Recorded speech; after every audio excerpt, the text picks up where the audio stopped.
In a previous video I talked about these handlebars, Alpkit Confucius handlebars, and they are fitted to my bike right now. I have here a twin carbon clamp handlebar extension, and this is going to be fitted to those handlebars, but not for the purpose that you may think. This plus this is going to transform the stability of carrying a loaded handlebar bag over rough single track terrain. So let's see how this is going to be done.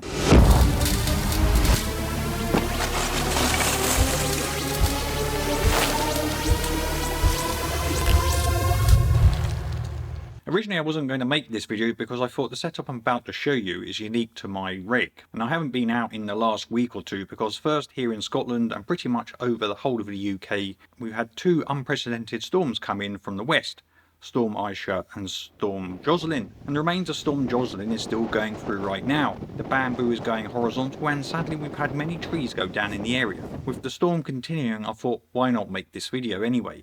It may still be useful in giving you some ideas for your rigs. These handlebars are a bit like Marmite, I think. It took me a while to accept them and put them on my rig, but I'm glad I did because it opened up the space in the bike's cockpit a lot. Plus the bars have enabled me to have a much more stable, rigid setup up front like I have never had before. My previous bikepacking bike was my mountain bike, the Bucksaw. As you can see there, the bars are standard mountain bike bars, which meant fitting this Epidura handlebar bag made it a little bit challenging. Challenging by the fact that this bulky bag would crush the bike's cables to the point they could break. So I fitted to the bike this Alpkit Kangu cradle harness. It worked very well and stood up to many bike trips. However, while this was secure, it was not the most rigid setup and I had to get off the bike quite often, readjust the load, recenter it, so I had to be very careful how I loaded this bag up. The reason I got the Sonda Virtus fat bike was because I wanted a fat bike to go bikepack rafting, which meant I had now to carry a raft and a tent. Carrying the raft has been solved by using the Aero Spider Rack. An added bonus with the Confucius bars is this optional bag which is made specifically for those bars by Alpkit. And I really love this because it makes the most of the space in the cockpit area of your bike. Now while there are probably stiffer handlebar bags out there than this one, I wanted to continue using this old Epidura handlebar bag, and it can only be made rigid by really stuffing it to the max, which is not always practical. The rigidity is also compromised by these mounting loops. Even when tight, they still allow movement in most directions. Well, you may be asking, why is this a problem? Well, it's not a problem if you're just riding on roads or gravel tracks. It is a problem when the terrain is meant for mountain bikes and single track. This, when mounted by its loops, is not the most conducive thing to have rattling down a mountain bike track. And this is where this extension bar comes in.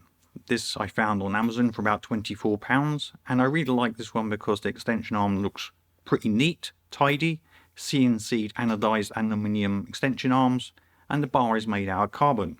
So it's really light yet strong. The screws are metric, which means they work with the Allen keys I carry with me in my toolkit, and the extension bar comes with various spacers to fit smaller diameter bars. This is the extension bar fitted to the Alpkit Confucius bars. Note the bar is at a slight angle. This allows the handlebar bag to rest against the bar, so reducing any movement the bag may have, and so increasing stability. These ODI handlebar grip lock rings I had spare, I fitted to the end of the bar to stop additional tie straps from slipping off the end of the bar. This you'll see in action a little later. Now I've used additional seat to summit straps to tie down the handlebar bag. The straps are purposely placed off at an angle to further increase stability. The straps are secured using cable ties here to stop the straps rotating around a bag when pulled down on. With this cord I'll demonstrate why the bar ends have been fitted.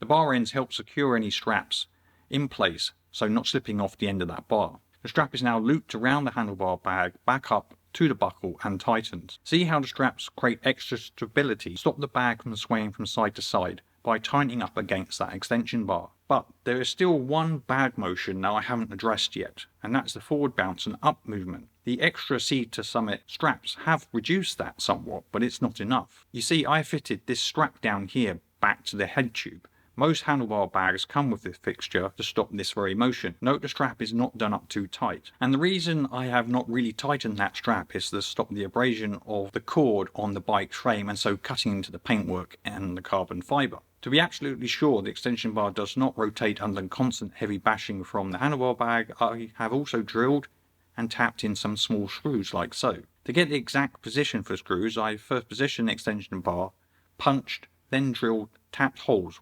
with the bar in place. With the additional space created by the slanted angle of the extension bars, I have enough space to store my pump securely up here with Velcro.